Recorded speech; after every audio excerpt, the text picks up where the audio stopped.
लोकसभा चुनाव से पहले महू की राजनीतिक गलियारों में हलचल मची हुई है, जहां एक और पिछले विधानसभा चुनाव में कांग्रेस के प्रत्याशी रही रामकिशोर शुक्ला के खुलासे ने सबको चौंका दिया है। तो वहीं अब जनता कांग्रेस के नेता ने इस पर जमकर निशाना साधा है और कहा कि दोनों ही पार्टियों ने महू की जनता के साथ मजाक किया है। गौरतलब है कि बीते दिन रामकिशोर शुक्ला ने प्रेस कॉन्फ्रेंस के दौरान खुलासा करते हुए कहा था कि उन्हें तो भाजपा और संघ के लोगों ने ही भाजपा को जिताने के लिए कांग्रेस में शामिल करवाकर कांग्रेस के टिकट पर चुनाव लड़वाया था, जिसके बाद अब जनता कांग्रेस के राष्ट्रीय महासचिव अमित वर्मा की रामकिशोर शुक्ला ने भाजपा को जिताने के लिए ही कांग्रेस से विधानसभा का चुनाव लड़ा था, क्योंकि जनता कांग्रेस पार्टी द्वारा बिना शर्त समर्थन देने के बाद को भी कांग्रेस ने दरकिनार कर दिया।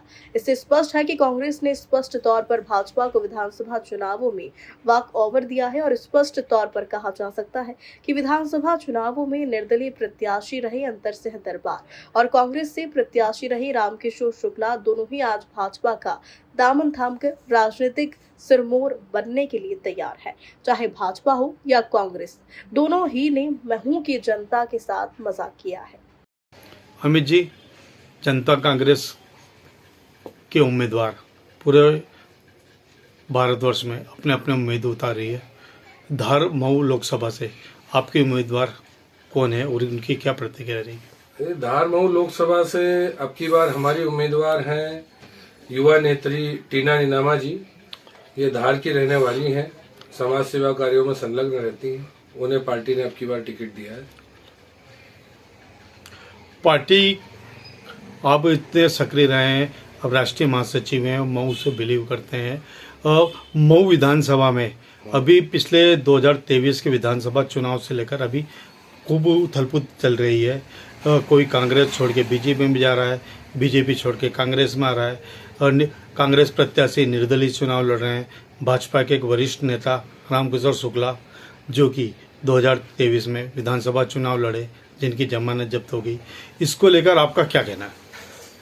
देखिए, आप 2023 की विगत विधानसभा चुनाव की महू की अगर प्रत्याशी सूची देखेंगे तो उसमें यत्र तत्र सर्वत्र सब जगह बीजेपी ही नजर आएगी।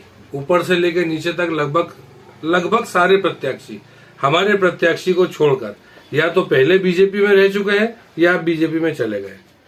तो कुल मिलाकर ये जनता के साथ एक खिलवाड़ था, जो आज एक तथाकथित प्रेस कॉन्फ्रेंस के माध्यम से हमारे महू के एक वरिष्ठ नेता ने बताया भी है। हालांकि संशय है वो उसमें क्या सच है क्या झूठ है, अब ये तो वही जाने। ये काफी हास्यास्पद बातें भी उसको लेकर निकल के आ रही हैं। अमित जी उस समय आप भी कांग्रेस में थे और रामकिशोर शुक्ला भी कांग्रेस में थे जी। और फिर उनने भाजपा